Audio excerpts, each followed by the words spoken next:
record. All right. Permit presumptions.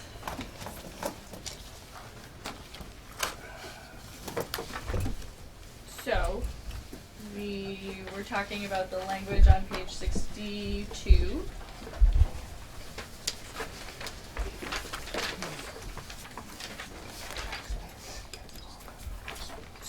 So taking them in turn,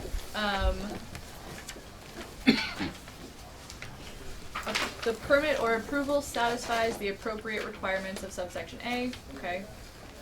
What's subsection A? That's this up here. So, wait, where is it? Oh, subsection A is the criteria. So we're in section 6086, and subsection A is where 1 through 10 are located. So each one has a requirement. So with the rule structure still in place, the permit or approval has to satisfy the appropriate requirements for each criteria to be used. B, the board finds that the permit or approval is part of a program that reliably meets its goals, such as achieving water quality standards.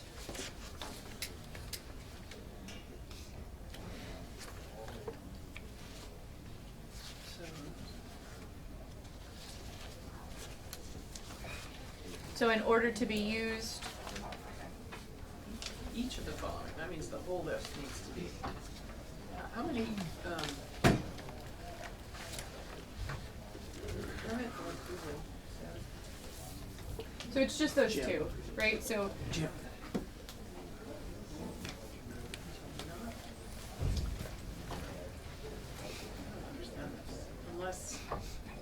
Unless we won't accept a permit unless it meets the requirements of the criteria, and it is part of a permit, it is part of a program that reliably meets its goals. and the example of the water quality standards is a tough one. Okay. And then, so it's A and B. Yep. And then, the joint proposal doesn't include this. Correct. And what, is it worth going to see what they're countering with now, or should we just go through all of ours and then? No, we already sort of talked about what they're countering with. They're countering with all A&R presumptions. All permits get a presumption without going through rulemaking, and they don't directly address any of this. Okay, and the second thing, there's two things that are in the joint proposal in terms of permit presumption, or just that one thing? Just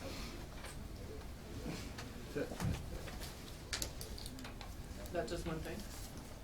Yeah, they rearranged the language.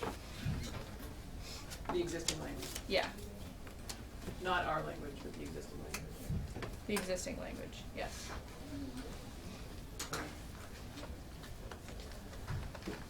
And we decided to keep this.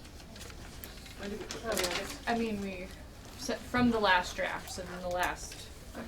I have us as leaning towards the joint proposal. We haven't made a final decision.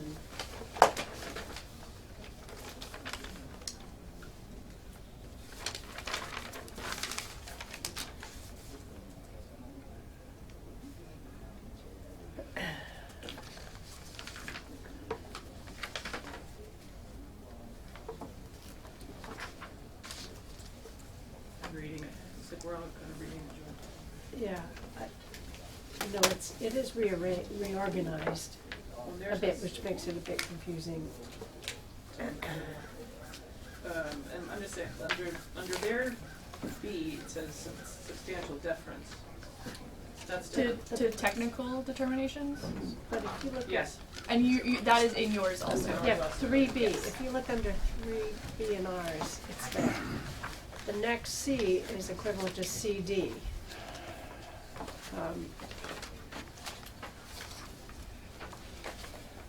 So that's what had tried to map out, Okay, that's what I was trying to do, so, yeah. I'm missing And that's why I found the organization of the joint was helpful. But I wanted to make sure we weren't missing anything. Was there something left off of the joint or vice versa?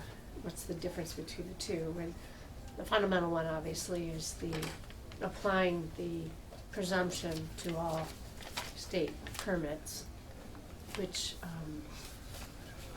think that's the fundamental difference. Do you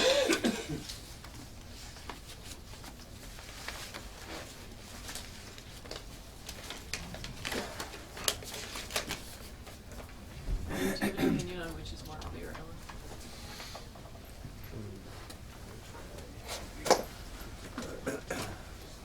I mean, see I don't think there's a substantive difference between, on the issue of organization.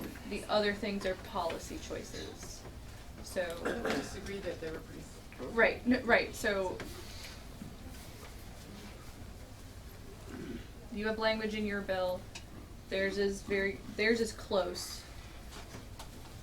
So, The only do. difference is the rulemaking. Yes. Okay.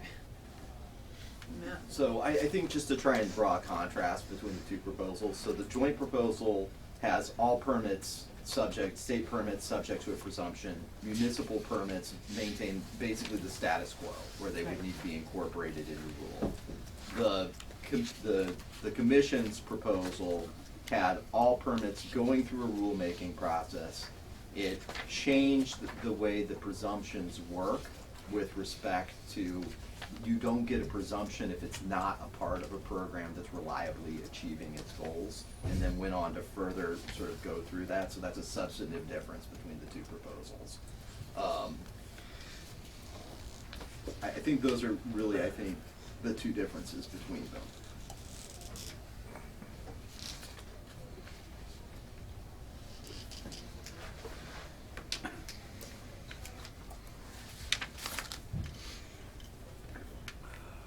And as you know, for the record, as I described it the last time, I prefer the joint proposal. The comments I made before, I appreciate the organization of separating with the topic heading. And I appreciate having the rebuttable presumption for all state permits. I think it helps to remember and recall the Act 250 came before we had in place our current set of Federal Clean Water Act, Clean Air Act permits that are now, with Vermont being a delegated authority to implement and oversee those permit processes. And so I see that as favorable to still, those presumptions can still be rebutted, but I think it makes sense to use those, similar to how we already use them for all river stream alteration permits. I receive a high deference by the NRB typically, and to apply that rebuttable presumption to other permits as described, as ensuring that it's narrowly applied to the issue at hand.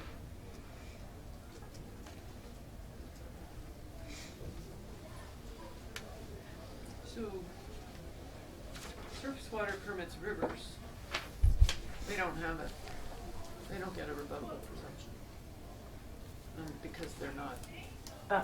Excuse me, let me rephrase that. I know that from my own personal experience, when I was the state floodplain manager and river corps manager for the state, the NRB and the district commissions gave deference to A&R decisions related to floodplain encroachment. Sure.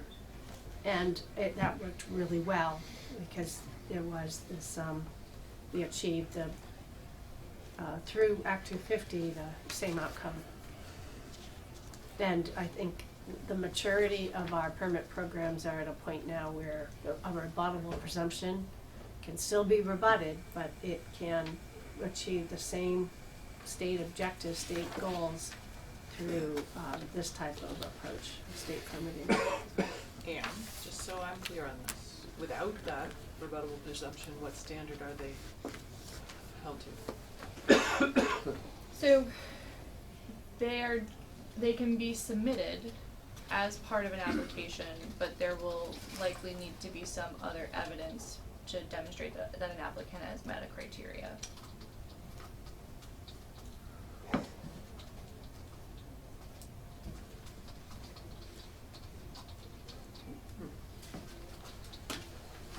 So it's not that they can't be used, it's just that they have to be part of a more comprehensive demonstration.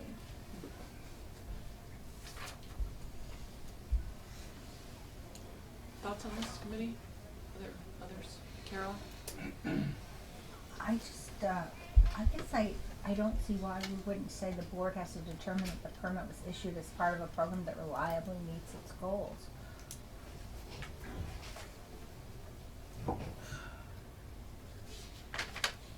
Seems reasonable to me. What were you pointing to? In the language of the committee bill, Page 62, line 16, 15.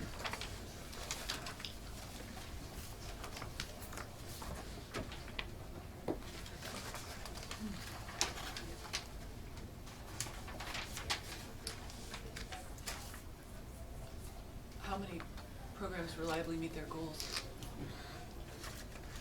I mean, I'm not being flip, I'd like to know how many would be denied on this. So it's unclear to me outside of the water quality standards what this actually means. It's not as though that there's a sort of clear objective set of goals that have been established by the legislature for each one of these permitting programs. So it's not clear to me how I mean, whereas with water quality standards, you're going out and you're looking at whether an ambient water body is meeting or not meeting a set of numeric or narrative criteria. There's not an analog that exists for like hazardous waste facilities or so forth. So it's not exactly clear to me. I think that this is something that it's unclear. I just wanted to add Greg Boulbol from the Natural Resources Board.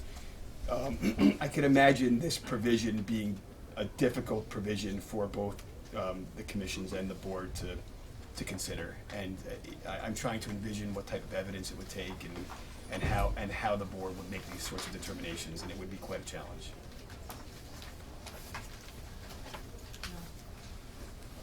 Well, the district commission wouldn't necessarily have to. This is about the board adopting rules about which permits can have a presumption.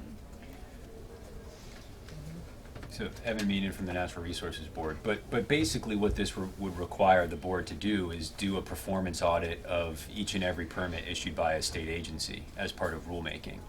And I don't know that the board could theoretically undertake that audit on its own, but more likely what it would do is it would enter into the rulemaking and say any agency, if you want a presumptive permit, hire an independent third-party auditor, do an evaluation, and give it to us, and then maybe we'll consider giving your permit a presumption. And you have to question at that point, what's the incentive for the state agency to undertake the time and expense of doing that?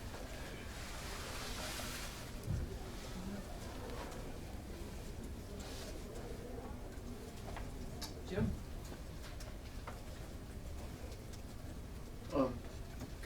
Considering the discussion here, I'm wondering if it makes sense based on Matt Chapman's and advice or comments and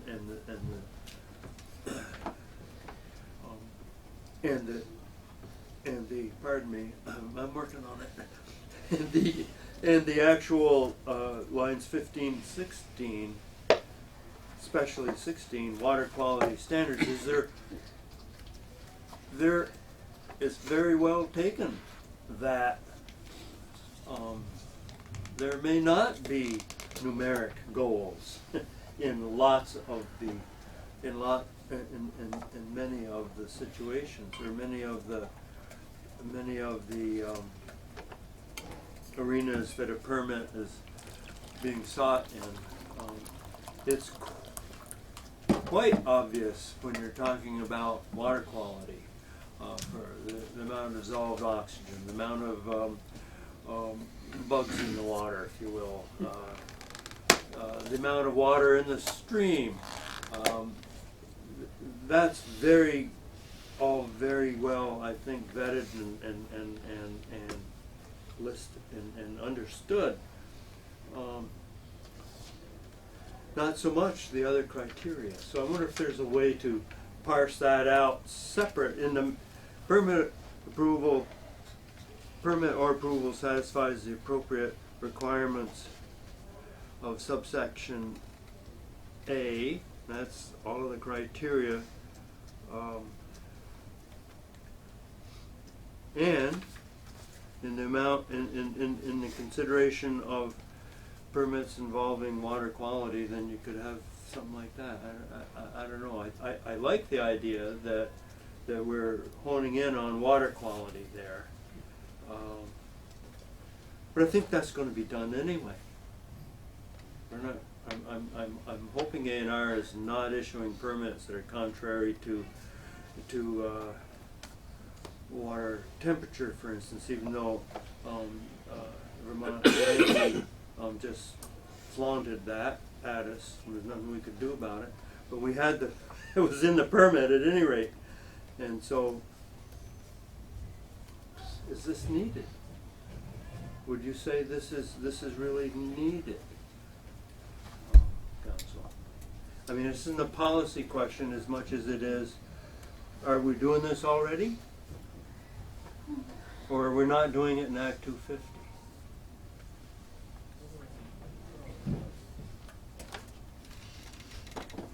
Well, it's a policy question. Okay, afraid of that.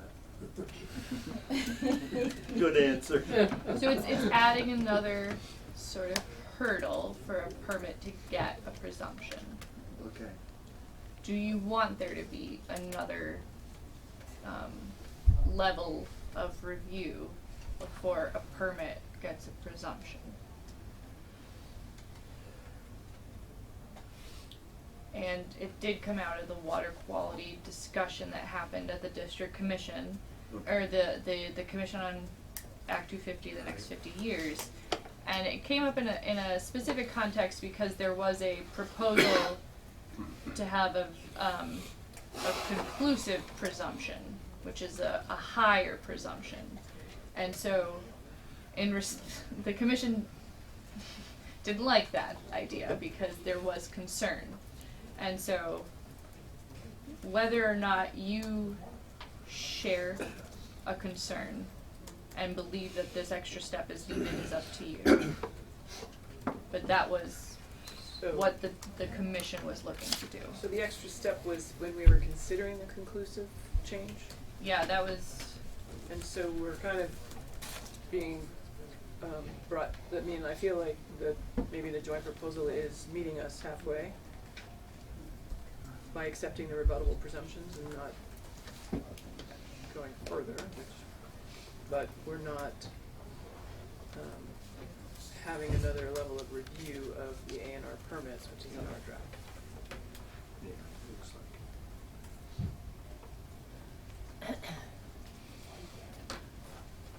like. Are we talking about any state agency? So that would mean, It does say any state. it does say any state agency, so that could mean the Agency of Natural Resources, but could it also mean another agency that may be issuing permits such as, that could be, would the Agency of Agriculture have a pesticide permit? I don't know, but, They're all here, the pesticide permits, I mean, we're being asked, this whole is a very, very long list.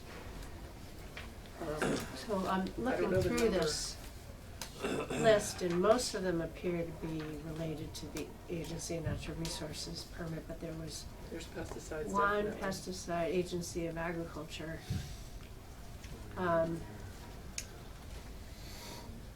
Permit, but everything else looks like it's,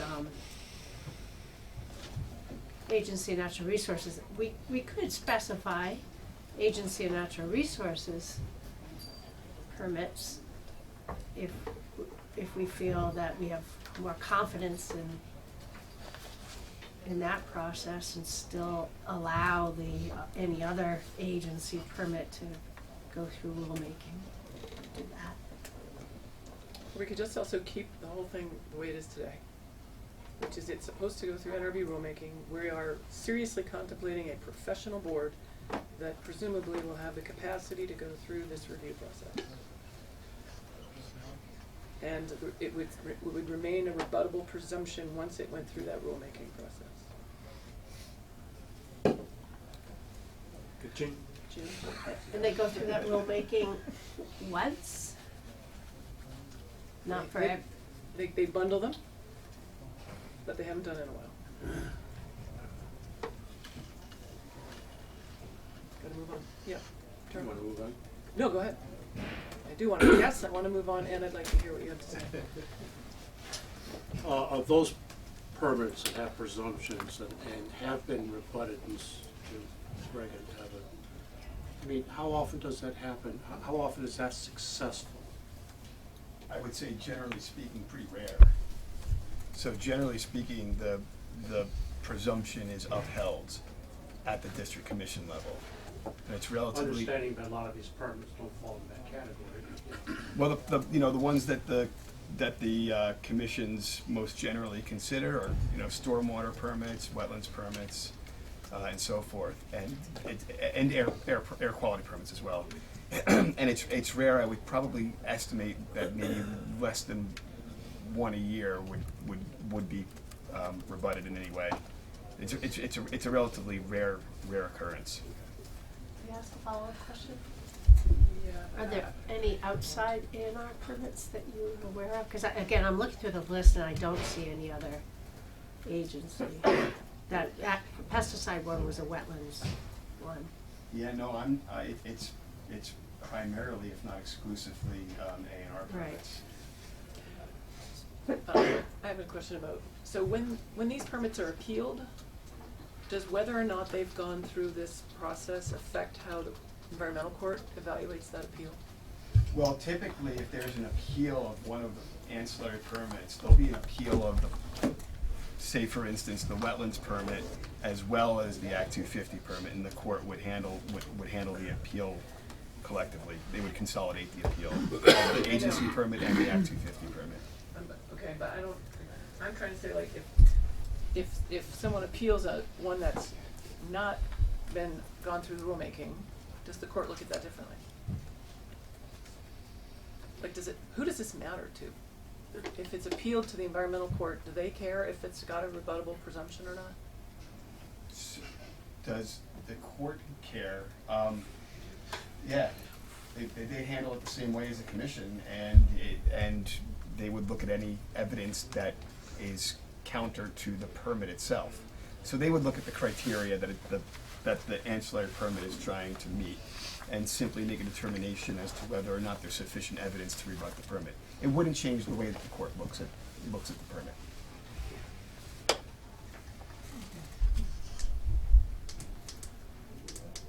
Okay,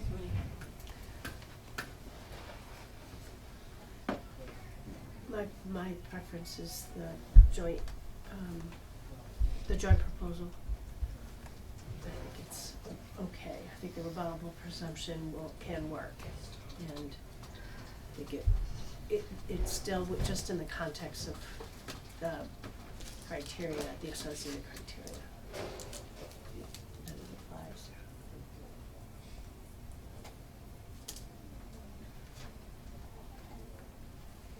Jim? Me too. And I support that also. All right, let's move on.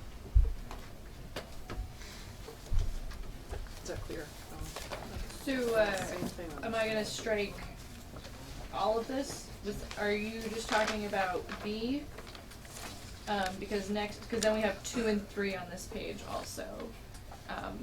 Do you wanna go with the joint proposal for all of it? Because then I would take out all of the new language.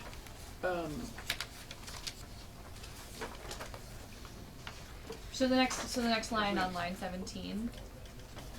A presumption created under this subsection may be rebutted by the introduction of evidence contrary to the presumed fact. So that's That's a rebuttable presumption. right, but it's lowering the amount of evidence that's required.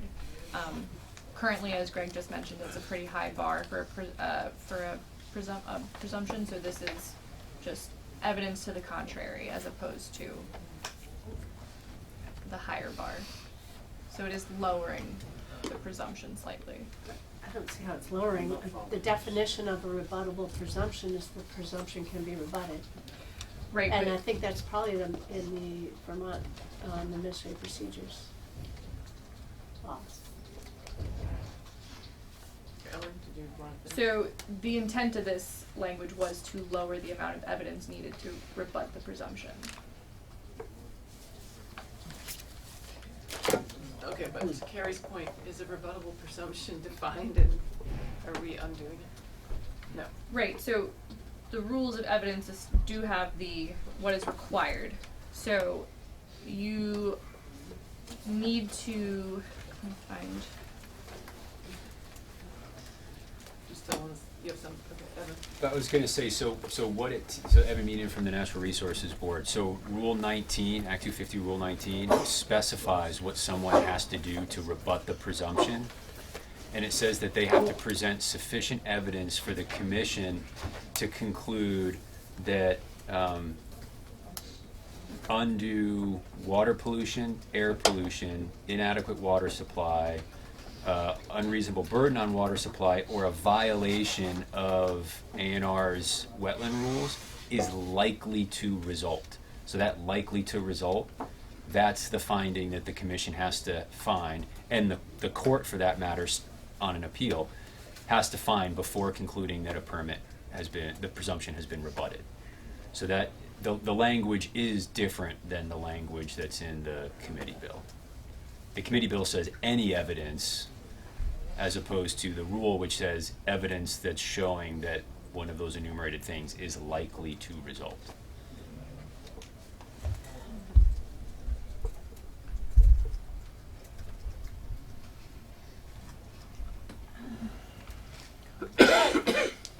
So number 2 is saying like you can introduce new evidence to say this isn't gonna work. It doesn't have to be new. Presumed fact. Right, the fact has been presumed that the criteria is met, so any evidence. I think now currently new evidence is required. No. So what do you guys see this number 2 doing? I think someone could make a straight-faced argument and spend a lot of time and money doing so, that this too lowers the threshold for rebutting a presumption.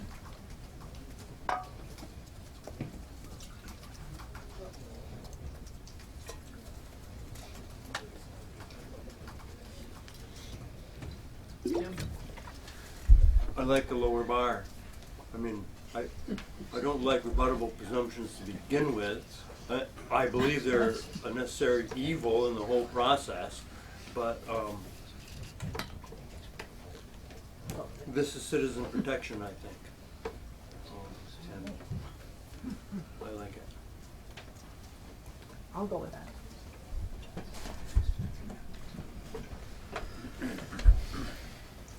I can't make up my mind. Practicing law without a license. That's what it is like.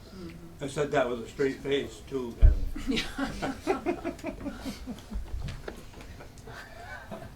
Okay. I can take it. I said it with a straight face because Oh. you commented on that. Okay, so we need to provide Ellen some guidance. I'm hearing on,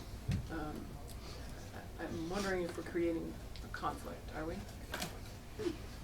Not yet. Okay. I mean, not here. All right, let's go to the next one. So let's leave this for now. So then 3, in the case of approvals and permits issued by the Agency of Natural Resources,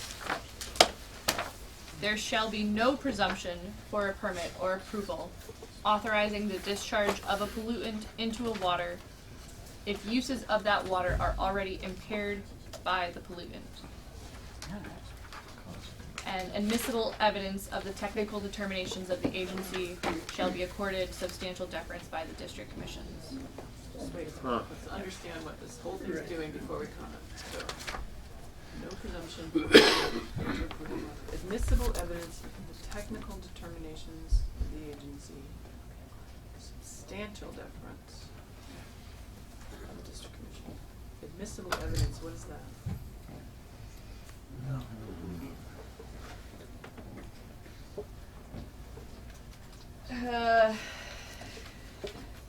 Evidence admissible under the rules of evidence.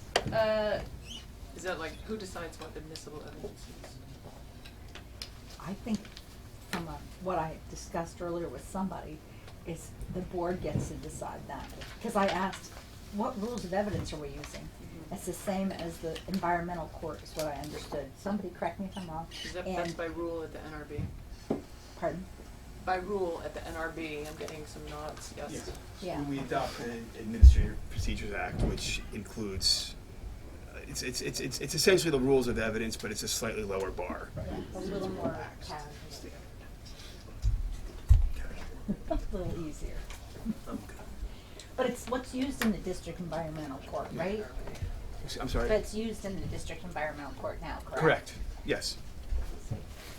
Okay, so, but substantial deference means what? You have to overcome it with how much? 51%, 79%, 99%? Beyond a reasonable doubt? How much? Matt, So notwithstanding the fact that this language is underlined, it's been in law for about 10 Oh, yeah, we or just- 12 Oh, wow. years. We've moved it around. So All it's, right, fine. we will get questions Then I'm because it's okay. underlined, so we do need to understand it. right, so I think what it basically means is that technical determinations of A&R introduced into evidence and accepted into evidence are given weight when the commission is reviewing the sort of conflict between experts that may take place at a contested proceeding. Okay, so what's a little confusing about this section is it's all underlined, and some of it exists in statute and some of it is new. I'm pretty sure A is new on this page. A is new, yes. So, sorting through what's existing would be really helpful.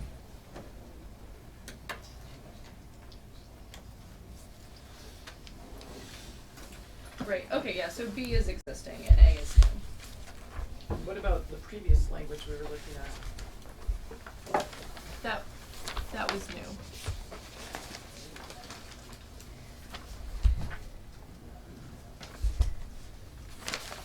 Okay. All of it, from line, on page 62, line 13 through 20 is all new? Yeah. So the only existing is B? And what about 4? So 4 is not new. That's where we discussed the municipal permits. And that's existing. Does not new mean existing? Correct. Yes. What 4 is existing language that has been moved because it discusses the municipal permits. Carol? Well, I have to say that subject matter wise, A, lines 1 through 3, seems reasonable to me. You wouldn't want people to get the ability to put more pollutant into a water if it's already impaired by that pollutant, right? That would be true. I wouldn't. Carrie? This was the topic from our last discussion when we looked at this language, and I made the case of striking this section because it is unworkable and unnecessary. The Federal Clean Water Act, as you know, has a whole provision in it, section 303D, dealing with polluted waters. And we spent the last 5 years developing an updated total maximum daily load for Lake Champlain, and use that as an example. And the pollutant of concern there is phosphorus. Half the state flows into it. And the whole effort of that and the permits that are coming out of that across all sectors don't drive to zero, but it drives to pollutant reductions using permitting to be able to achieve water quality standards by date certain. And that is codified in federal law. And for us to add one sentence in this draft that attempts to try to achieve a TMDL within the context of Act 250 is unnecessary, redundant, and dangerous, because this will be caught up in, I'm sure, will be caught up in legal disputes because of the confusion, the uncertainty of how this plays out in the, when we have in place state law that reflects federal law on how to address these situations. And I think so we have to have confidence that the permits that we have in place to achieve water quality standards are in fact going to achieve the same goals that this sentence tries to accommodate. And remember, anywhere you stand in Vermont, 90% of it is under a large TMDL. And then what was the take-home message from when I made the last argument is that this could potentially drive development into what I call greenfields, away from developed areas that we want to see development into where you don't have impaired streams, and that results in sprawl. So the unintended consequences I'm are convinced. substantial. I'm convinced. Okay, so I thought we had eliminated this I last. forgot. Only, I just wanna know if I'm on the I ridge of the totally- Green Mountains, am I an impaired watershed? Oh, probably for mercury. All right. If you got a ditch in front of your house, I you love got that. lakeside property. Okay, Carrie's convinced us, I I'm think, totally, Good job. on this one. I am utterly, We're gonna pick up our pace, More than team. Mark. the one thing I feel really good about. Alright, so the language in subsection 4, that is, Wait, does B still matter?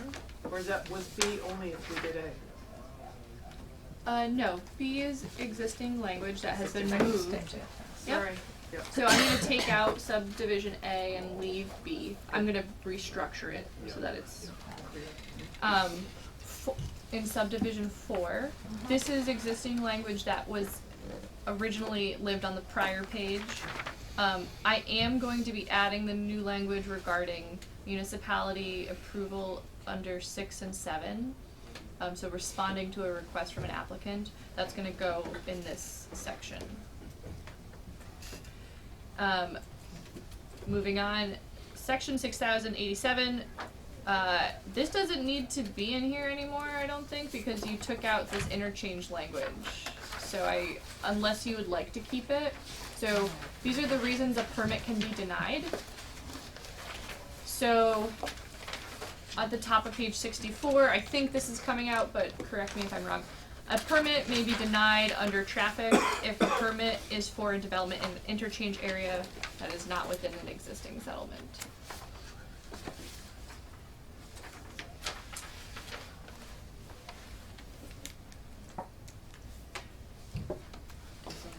So I don't know whether the committee's interested in flagging something that we had proposed in the joint proposal that's not included in here, but one of the things, and I think it's fairly important, is this section limits the ability of what the NRB can deny a permit on.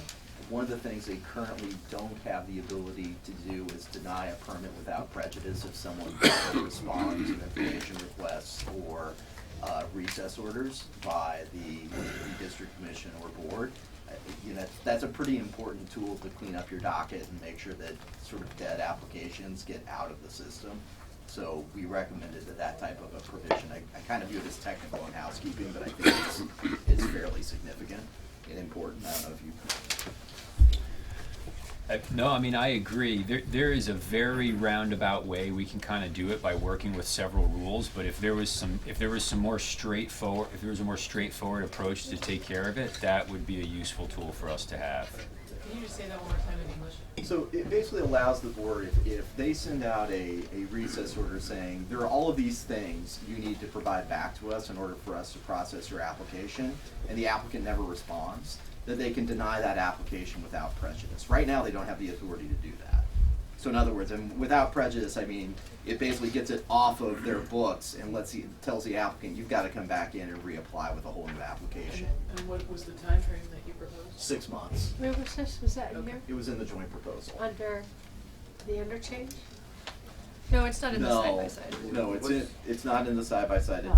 It's embedded in the proposal, and it was one of the things I think that just clean up things. That's Jim?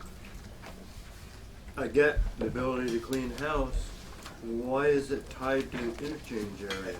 It's not. It's not. It's in this section, which is when the commission or board has the authority to deny a permit. I see. He's proposing entirely new language that's not on this page. Okay. So, Good. I think that makes sense. Yeah, it seems like it's, without the language, it's resulting in permits hanging out there. And then getting accused of having open permits that haven't been finished, so. Time. Okay. So we should bring that language in.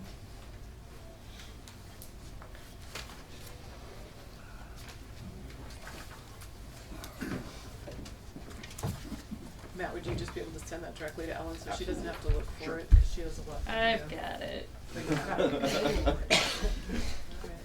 mind.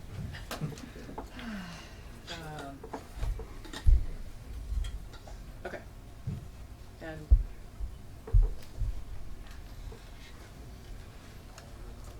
Burden of proof. Oh, I'm sorry. Did you? So, you went with you went with a different interchange proposal. So, I thought we were gonna get rid of this language at the top of page 64, but I'm not sure. So ours was so much cleaner. But we did decide to go with the joint interchanges. True. Is anyone having buyer's remorse on that decision? So Speak now. Right. So and I would add that this is not in conflict necessarily. This is not in conflict with the joint proposal. So this is just adding a reason that a permit can be denied under traffic. Oh, right. So currently a permit can't be denied for traffic alone, and so this was adding language that in an interchange area, it can be denied if for undue adverse impacts to traffic, Not in a not in existing an existing settlement.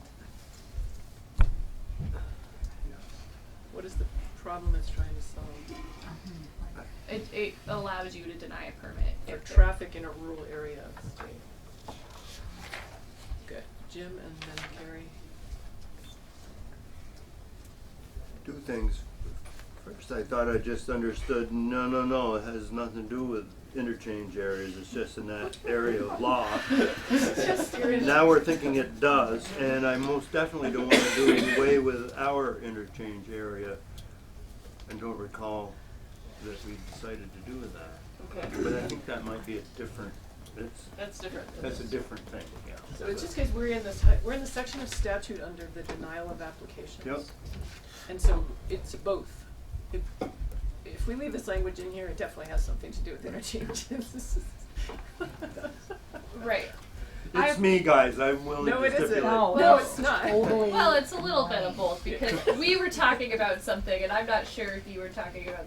We were talking about something that doesn't have to do with interchange areas. Okay. That was eavesdropping, probably. I mean.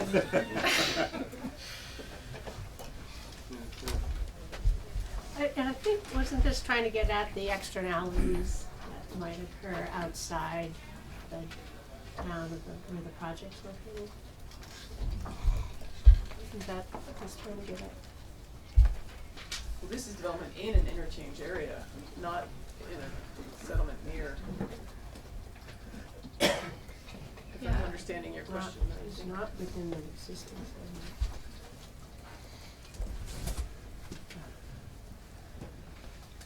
Right, so previously, before you adopted the joint proposal's interchange language, your interchange language had a jurisdictional trigger for interchanges not in an existing settlement. So this language was tied to that. So if your permit is for an interchange area not in an existing settlement, so a rural interchange area, your permit can be denied if there are impacts under the traffic criteria.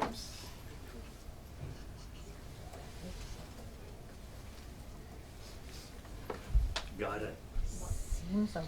I guess I don't know what the problem we're trying to solve is. We're gonna have a new jurisdiction at interchanges that's gonna provide for a review of the local ordinances that relate to all or part of that interchange.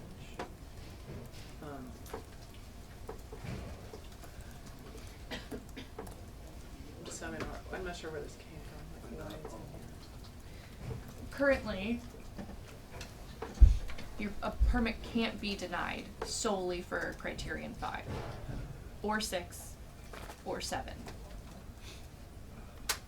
So that's a change. So if you are concerned about potential impacts under in interchange areas, one of those impacts may be traffic. I'm concerned. I'm concerned. Okay. We have not spent that much time exploring this issue, but so did I make it more or less clear? No, you Okay. clarified Okay. it. Okay. Any thoughts on this, committee? Jim?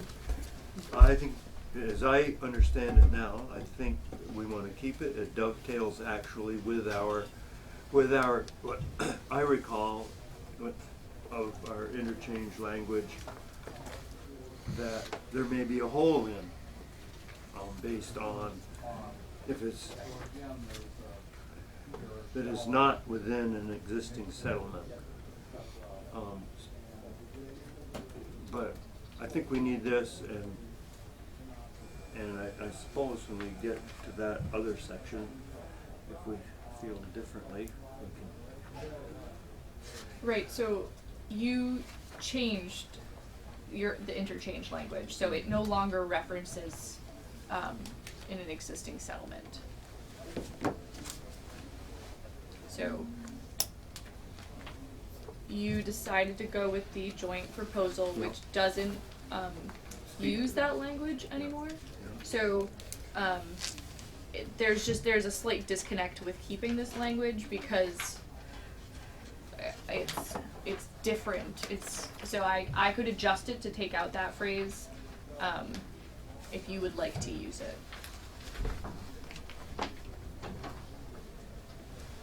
Because you remember that your interchange language adopts the system of having the regional planning commission evaluate bylaws, and so there isn't necessarily a determination made about whether the interchange is in an existing settlement or outside of it.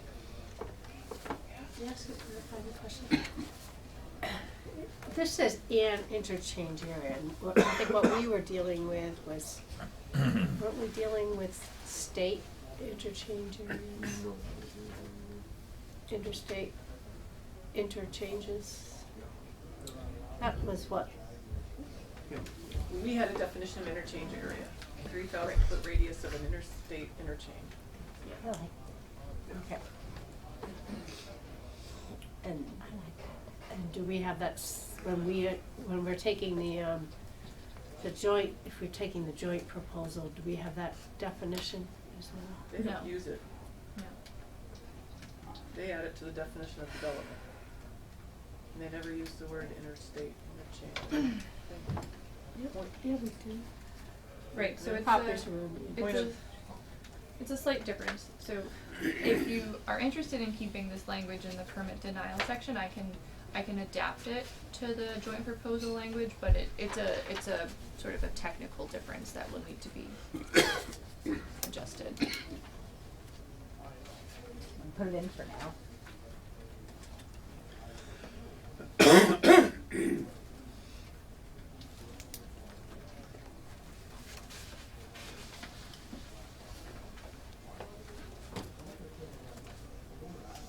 I'm looking again at the interstate language, and did we decide that the Regional Planning Commission was the appropriate place for the determination, or the board?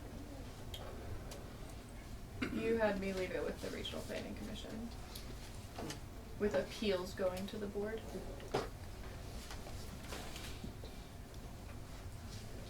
Okay. So, do we wanna leave this language in? To allow for denial of a permit for traffic at an interstate interchange? And I think council's suggesting if we leave it in, she might tweak it so that it comports to our other section, interstate interchanges. Maybe we ought to see what that looks like. I would just strike the reference to not within an existing settlement. Probably, cause there were, but Okay. and I would just make sure that, yeah.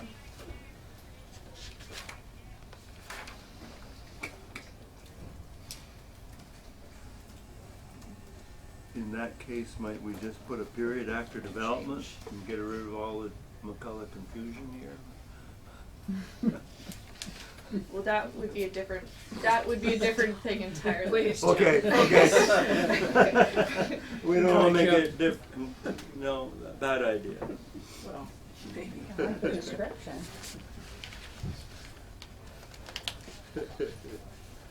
I guess I'm only wondering, Ellen, because they don't actually use a definition of interstate interchange. So Right, I don't so- understand how your So I, proposed solution affects this.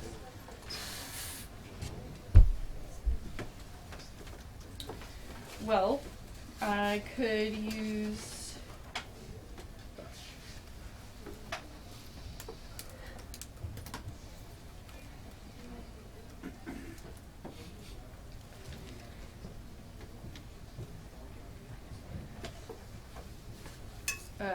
in the 2,000 feet of a point of access to or an exit from an interstate highway.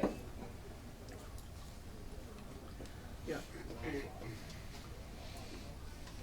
And then I guess that's kind of to Carrie's point about sprawl. Isn't the point of this to, I mean, this is allowing the denial of a permit based on traffic, but if you're, unless it's an existing settlement, which presumably is where we want more traffic.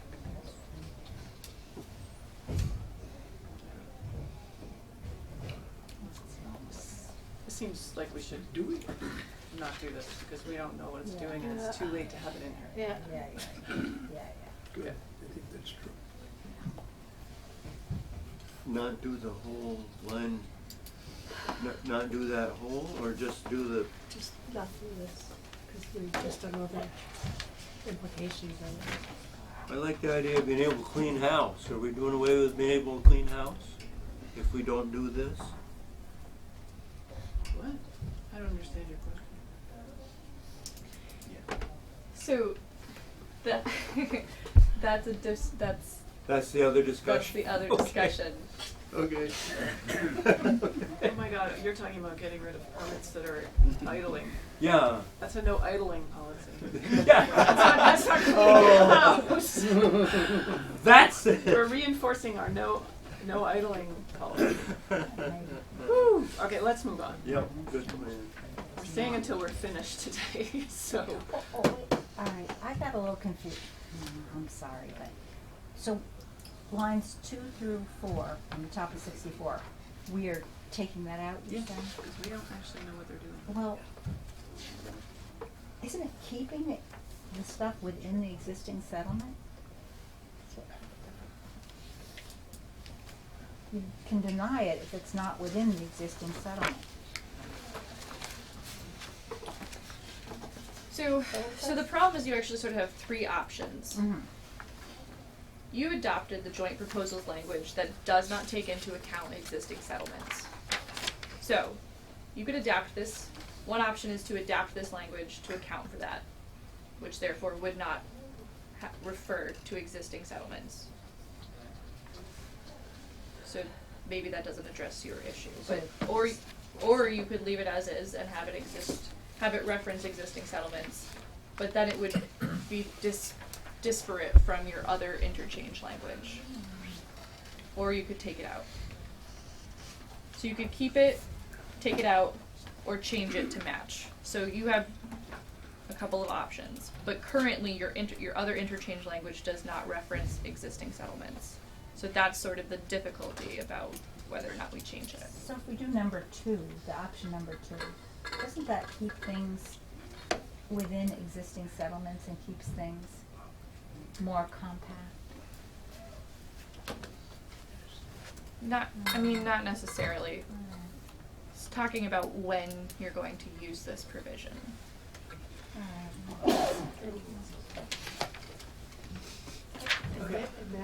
Just our language kind of addresses, the joint language addresses some of your concerns.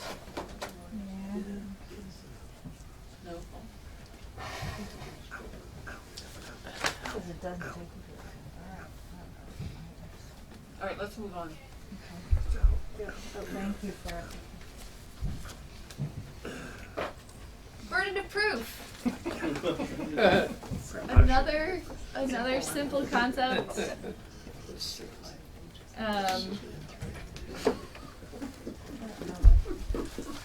So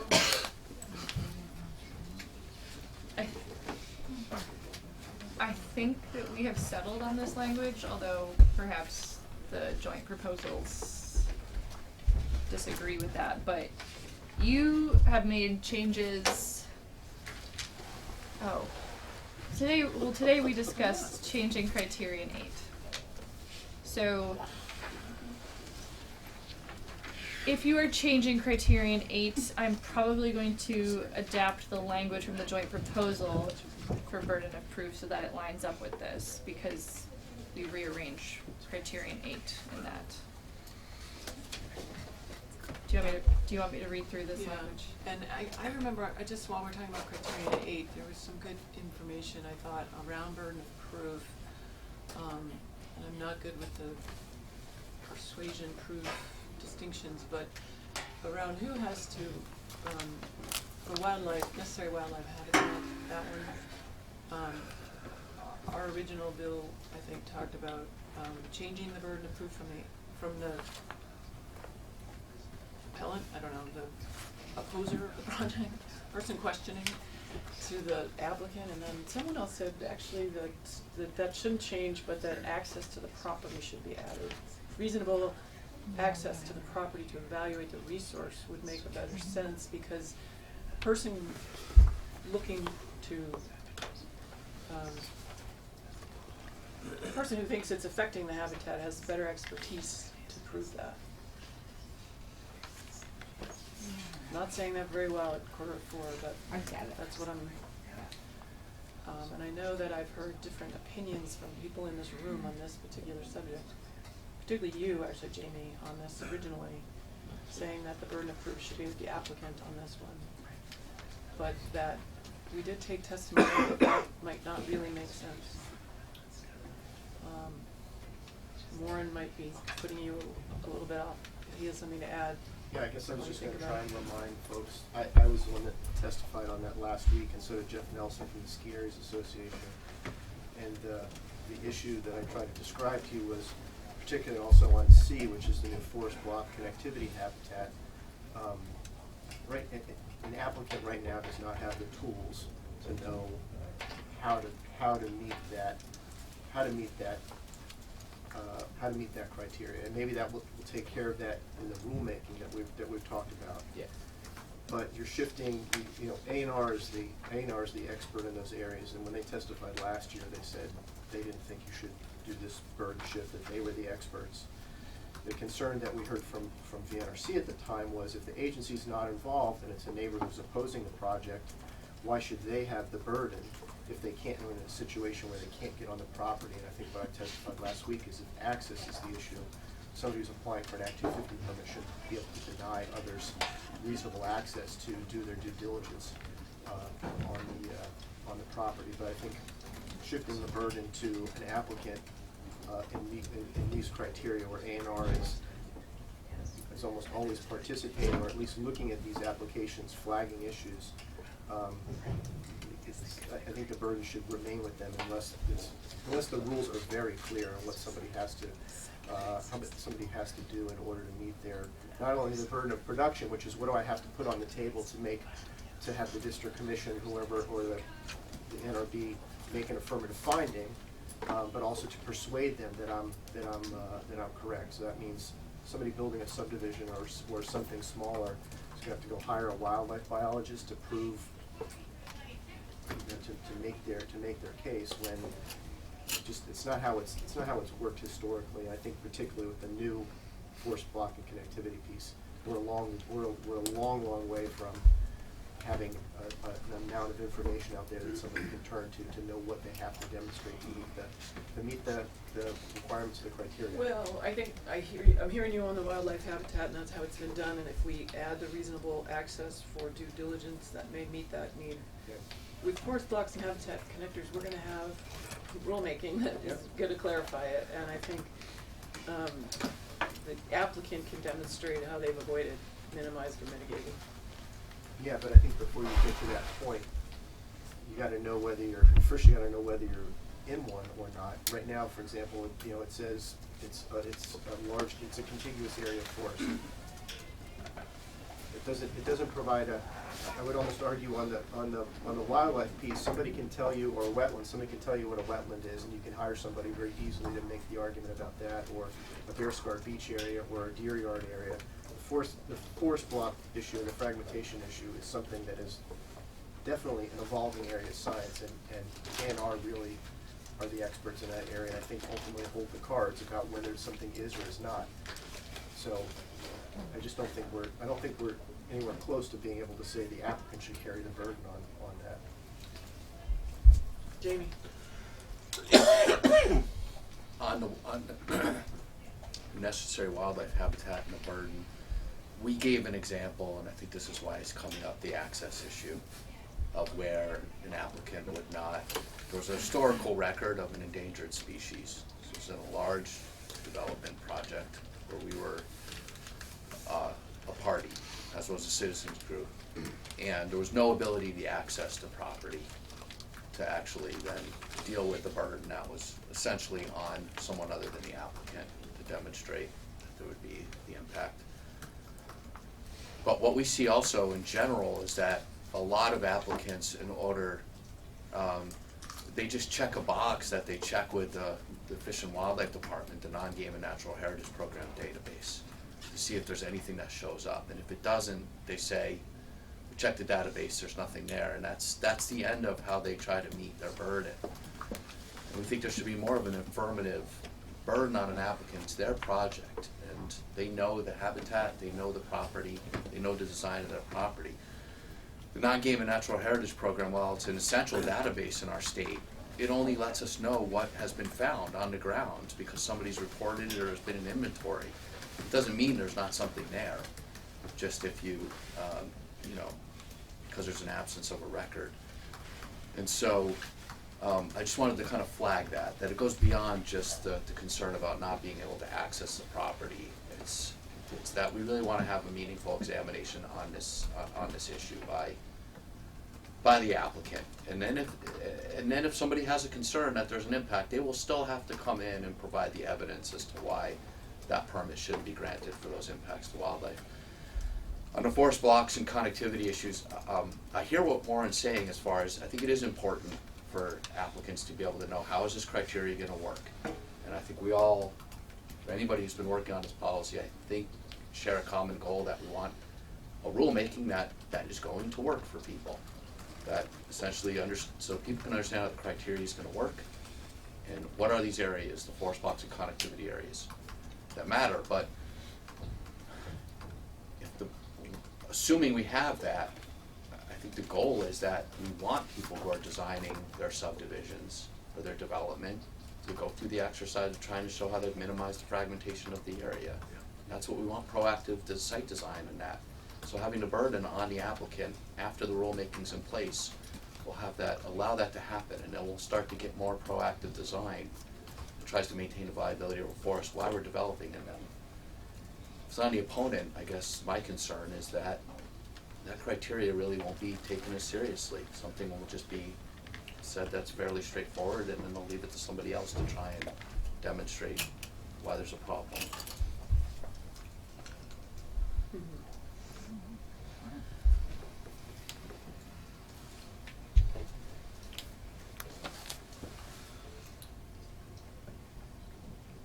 Okay, Ellen, how does that reorient us to the section we're in now? So, both your committee bill will line up with the joint proposal on burden of proof. So, the concept Warren is introducing would be different than both of those, and I don't have any. So there's that.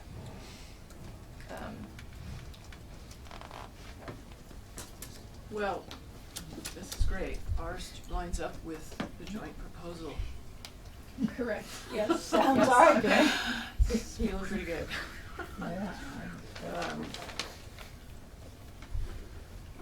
So, Jim, Therefore, we move on. Yeah. okay. Great.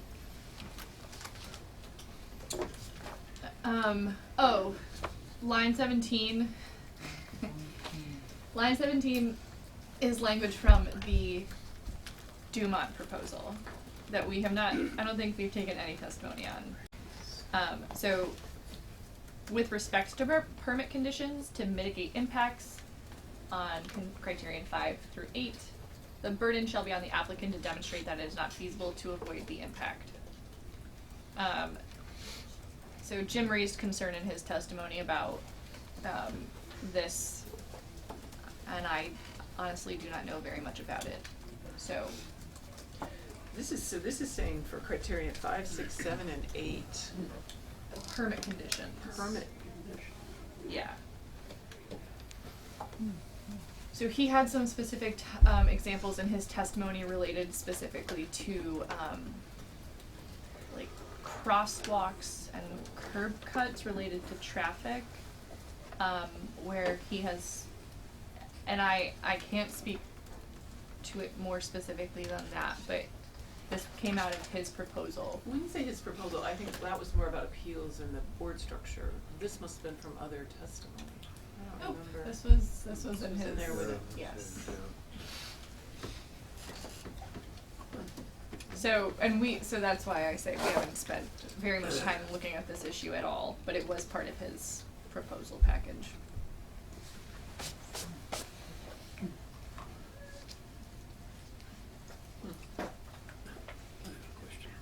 Sure, Paul. How is feasibility measured here? Measured by financial or physical feasibility? So In order to come up with proof or what? I can't answer that question, but I think that Sorry. there has been, that Mr. Dumont had concern that about the way that permit conditions are decided, and I do not know how feasibility is currently measured, and I don't know if the NRB can speak to that, but this was language from him specifically. Can the NRB speak to that? To what, Mr. Attorney? No, to feasible. Demonstrating that feasible, not feasible to avoid mitigation, or avoid impact for mitigation. This is getting to maybe like the pay-to-play perception on mitigation. Just trying to address that. Like, oh, I'm just gonna pay for my transportation impact rather than mitigate, or rather than do something else.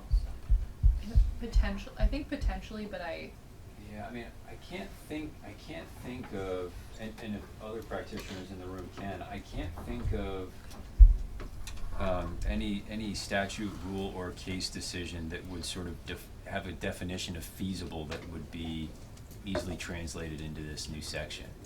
I just can't think of having come across that previously. So it's probably something that we would have to, some lucky litigants would get to do that in the first case. Well, but other criteria that have avoid, minimize, mitigate how do you, I mean, how do you get to mitigate if you're not showing that you can't avoid or minimize? I think that is the natural progression, is the avoid, minimize, mitigate, similar to how they do it, for example, in like the wetlands program. Yeah. How do you prove that you can't? So I can speak to how we do it in the wetlands program, which is basically you look at you basically avoid to the extent that you can avoid the impact. So we require an applicant to basically look at the project site. Are there alternative configurations, alternative locations they could put the project to avoid the impact of the resource? If they basically can't demonstrate that there's the ability to avoid it, then can they minimize the impact? So can they use constructed or engineered features? And then the last one is if there's either there's continued impacts to the wetland or what have you, then there's a compensation or mitigation process that they go through. So it's typically called mitigation sequencing, and it's sort of like it's a gating process where you can't get to the next one until you've demonstrated that the last you can't meet the last one.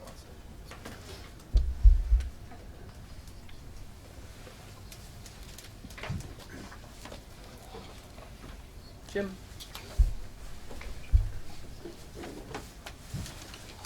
I think we have had testimony about this situation, not particularly about this specific language, but I think many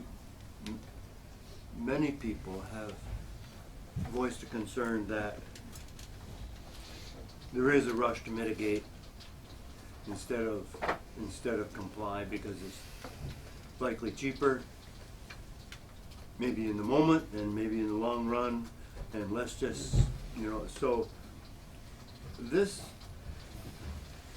so we've heard that, I think, by multiple presenters, which is what this speaks to. And it says, so if you're going to mitigate, you got to prove why you need to mitigate. And I think it slows the rush to avoid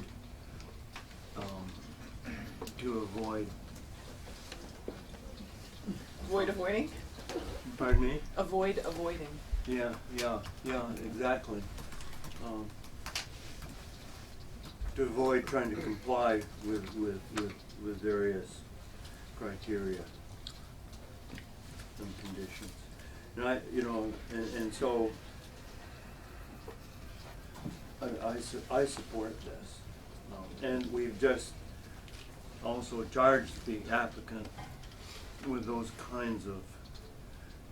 that kind of theory in the previous paragraphs, although not with respect specifically to mitigation. And this mitigation kind of fills that loophole. So I support that.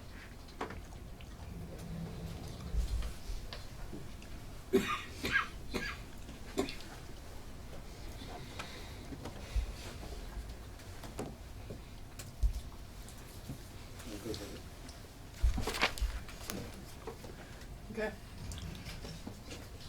Can you say something? No, go ahead. We're moving on. We're leaving it at him. Alright. Did you say we were going to page 70? Yeah. 77. But we're gonna skip over like a bunch of pages before that. Okay, ready for that. Get ready. We're so close. Appeals. 6,089. I am no longer certain if this section is necessary because we changed the board, but let's read through it. So, current language that exists under the appeal section. Appeals of any act or decision of a district commission under this chapter or district coordinator shall be made to the board in accordance with chapter 220 of this title. So these are contingent upon your changes. So that is probably inaccurate, right? Are we making? No? Okay.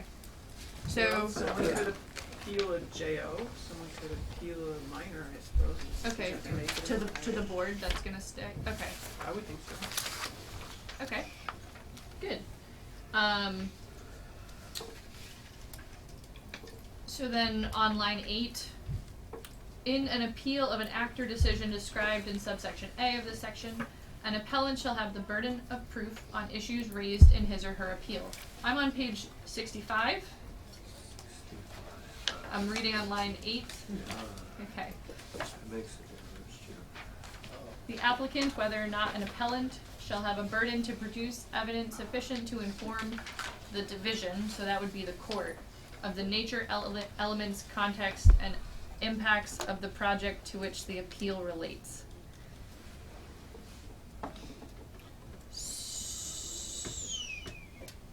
So, I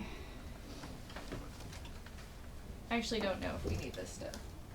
So for the record, Matt, I think that with the transition that the committee is adopt or proposed to adopt, if there's not an appeal to the environmental division, this section should probably address how appeals of decisions of the boards are appealable to the Supreme Court. Oh, good. Okay, so I'll do that. Sounds good. Great. Next. Next, section 6090, recording, duration of permits. I have a question. Am I correct in assuming that a jurisdictional opinion as it stands now can only be appealed to e-court? It goes to the e-court, yes. And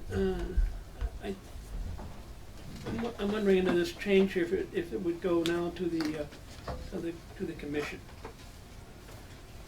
If I read of an act or decision, She'll go to the board. Not the district commission, the board. as we've created. That's Yes. what we're, yeah. Yes. So it wouldn't go to the court, it would go to that 5-member board that we've created. So actually, that's right. It's a question. I have assumed that it would go to the 3-member board. 3. Wait, that's right. Well, I mean, it's a question for people who are representing the administration in the room, because I have other questions about the board and those kind of things. Like, so an appeal from a district coordinator on a JO, we now have a floating 5-member board.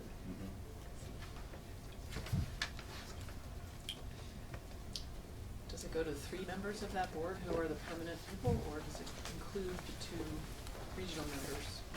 So, can I address? So you haven't seen the language that I drafted, but I did draft language to adopt your hybrid proposal. And so I have it crafted that there are 3 permanent members of the board, and that only during the major permit hearings are the district commissioners sitting with the board. And then the other board's duties just are with those 3 permanent members, because like rulemaking, do you want district commissioners sitting on that, or is that 3 members? So I have it that there are a list of duties that remain with the 3, and when you're doing your permit hearings, that's the 5. So that is a policy choice that you can make, but as I have drafted, that's what I have started with.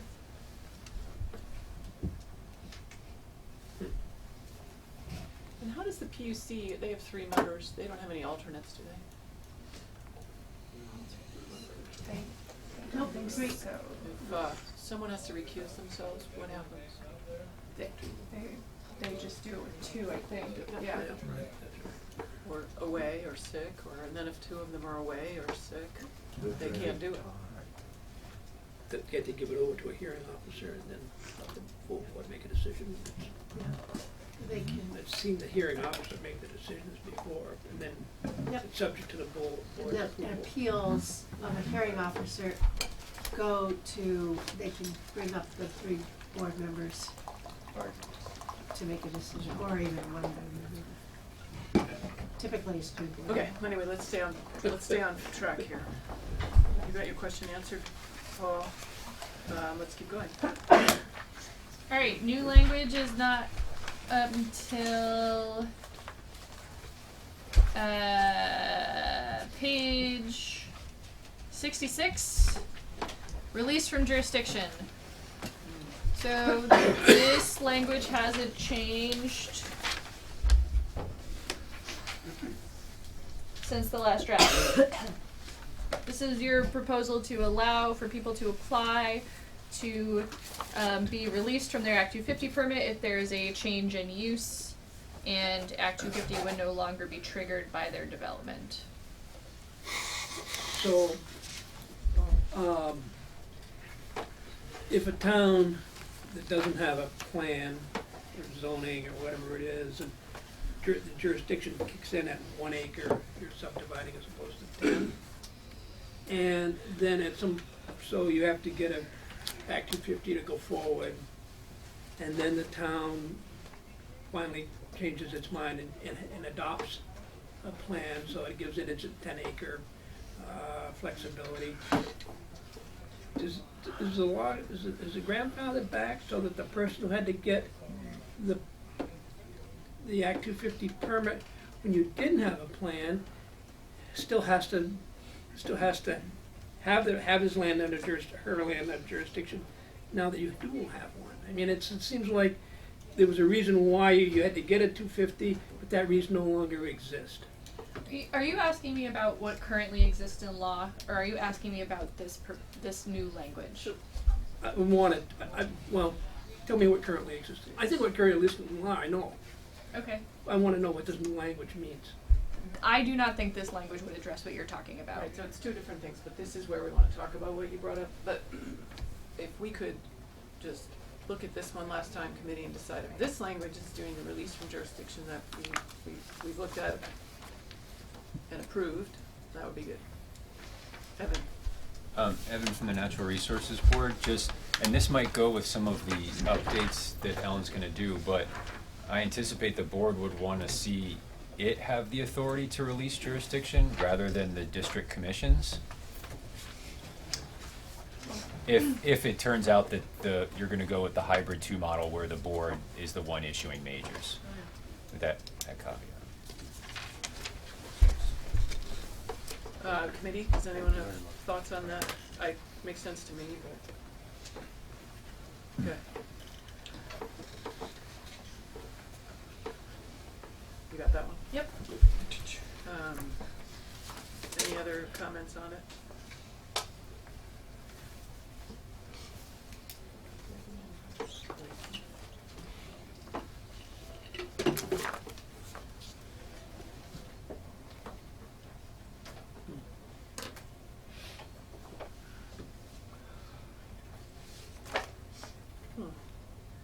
So it's treated as a minor application if they're trying to get released from jurisdiction, and that they have to pay the same fee as someone who's trying to get a permit under this language?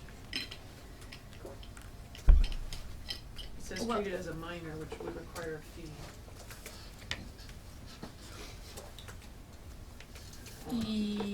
Yes, but I don't know.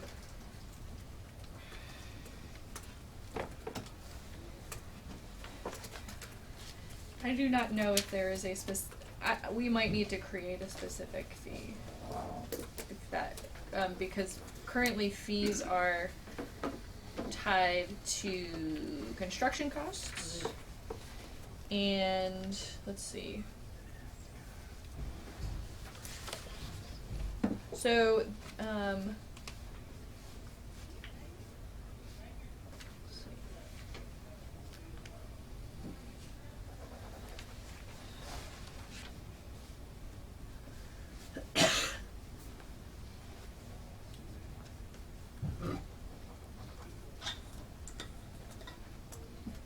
Hey, Evan. Hey, Alan. There isn't a specific fee for minor applications, right? It's tied to the size of the project or type of project? Yeah, it's just construction costs. So, you, right, I don't know, That seems like it doesn't work, so.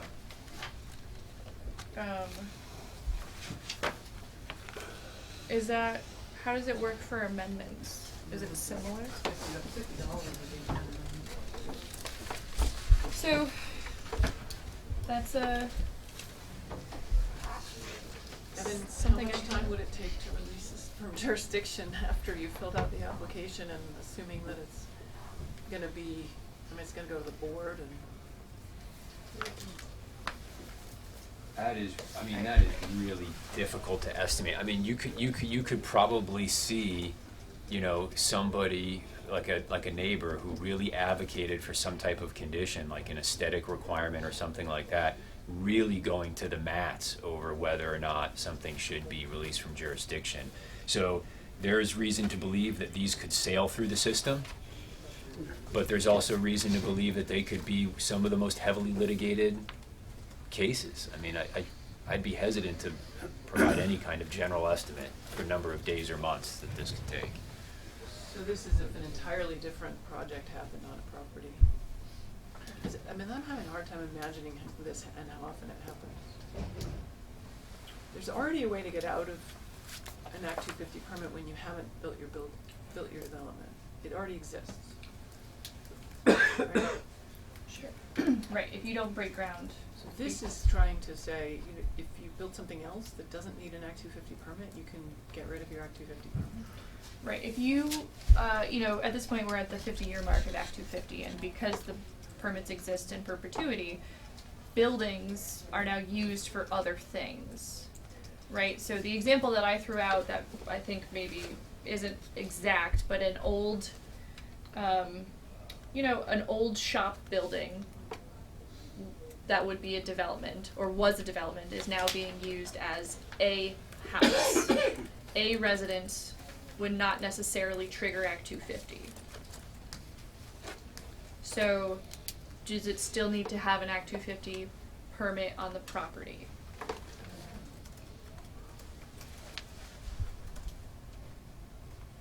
So the current use is a type that would not trigger Act 250, but the prior use would have.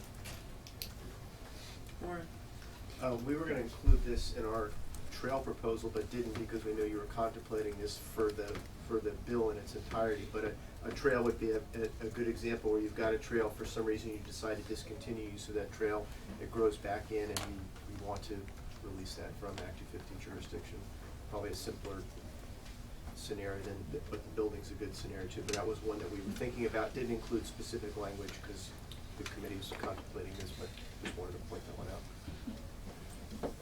okay, so with your example, do you have a thought on what's a fair fee?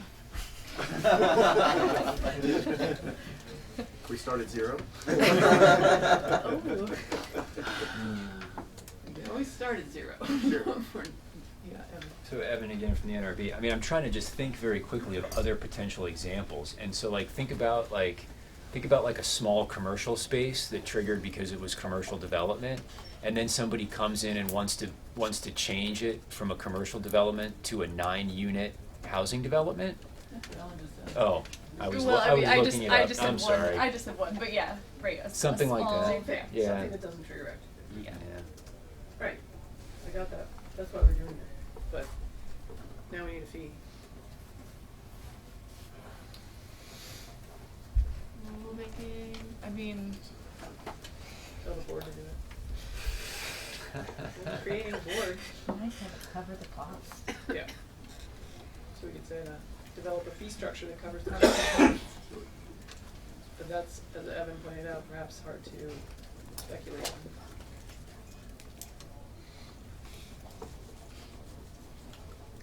Okay, a little help. Help out there.